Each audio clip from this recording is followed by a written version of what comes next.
भारत के विशेष तीर्थों में भगवान स्तंभेश्वर महादेव की अपार महिमा है। गुजरात के भरूच जिले के जंबूसर तहसील में स्तंभेश्वर महादेव मंदिर स्थित है। यह मंदिर समुद्र के बीच में स्थित है। यह मंदिर विश्व की पहाड़ियों में स्थित स्थापत्य कला का सुंदर नमूना है।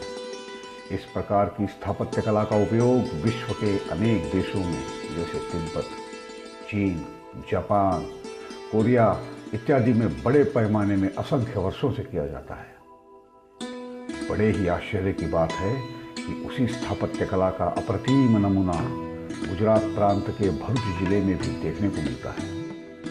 जिस समय यह मंदिर पूर्णतः जलाधीन हो जाता है, उस समय यह मंदिर विश्व का एकमात्र मंदिर ही प्रतीत होता है। यह मंदिर लौकिक, पारलौकिक, पौराणिक, वैदिक तथा वर्तमान काल के विशिष्ट मंदिरों में गिना जाता है। गुजरात में स्थित इस मंदिर का उल्लेख अनेक पुराणों से मिलता है।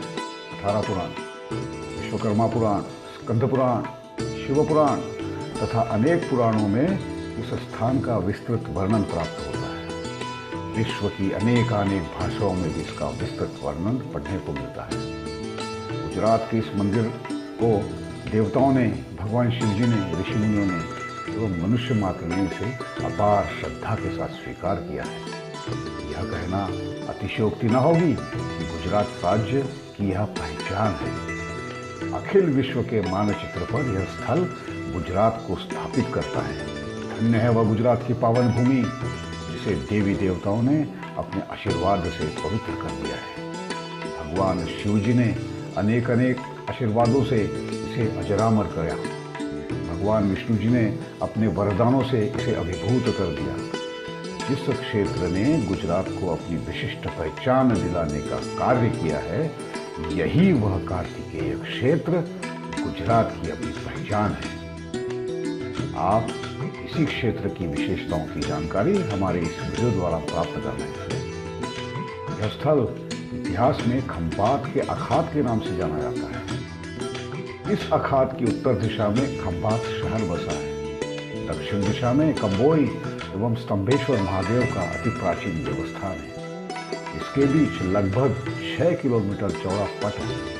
इसी स्थान पर 8 नदियों का एवं समुद्र देवता का संगम है। यहाँ उत्तर से 7 नदियाँ, पूर्व से महिसागर एवं पश्चिम से समुद्र है। यहीं पर इसका संगम स्थल भी है। यही स्तंभेश्वर महादेव है जो गुजरात की गरिमा को बढ़ाता है।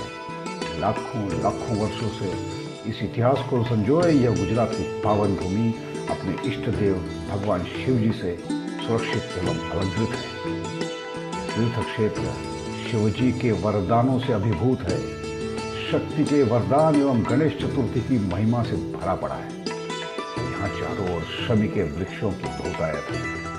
धर्म के दृष्टिकोण से सर्वश्रेष्ठ वृक्ष शमी के जंगल यहाँ देखने को मिलते हैं, जो इस स्थान की श्रेष्ठता का अनुमोदन करते हैं। इन वरदानों का लाभ नारद मुनि, कपिल मुनि, संवर्त मुनि, महाकाल शतशृंग राजा की पुत्री ने तथा लोमश ऋषि जी ने लिया है। इन सब का इतिहास स्कंद पुराण एवं अन्य ग्रंथों में स्पष्ट रूप से मिलता है। भगवान राम, श्री कृष्ण जी तथा हजारों ऋषि मुनियों ने, देवताओं ने तथा मनुष्यों ने इन वरदानों का लाभ लिया है। करोड़ों मनुष्य का उद्धार भगवान के वाक्यों से, वरदानों से हुआ है। लाखों सालों से यह तीर्थ विध्वंस की अवस्था में था।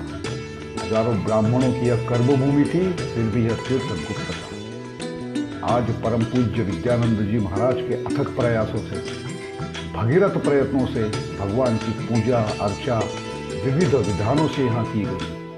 हजारों यज्ञ यहाँ इस तीर्थ में हुए। शास्त्र जिन सुख के साधनों का प्रतिपादन करता है, ऐसे अनुष्ठान इस तीर्थ क्षेत्र में हुए। देवी देवताओं का आह्वान इस तीर्थ स्थान पर 30 वर्षों से सतत हो रहा है। इन शिव वरदानों के प्रभाव से भगवान की दया इस तीर्थ पर हुई तथा महादेव जी ने इसे विश्व प्रसिद्ध कर दिया तथा वरदानों का महान फल दुखी मनुष्यों को सुखी करने लगा। आज मनुष्यों को सुख प्रदान करना ही जिसका धर्म है, ऐसे भगवान लोकपति की दया हुई तथा तथा गुजरात का यह गौरवशाली तीर्थ अपने मूर्त रूप को प्राप्त हो गया। जब नारद जी यहाँ निवास करते थे, भगवान कपिल मुनि यहाँ निवास करते थे, वही वातावरण यहाँ पुनः निर्मित हो गया है।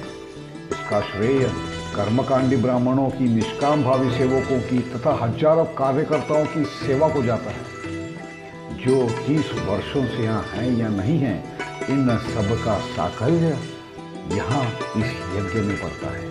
इसके परिणाम स्वरूप यह प्राचीन तीर्थ पुनः अपने वैभव को प्राप्त होकर अजरामर हो गया है।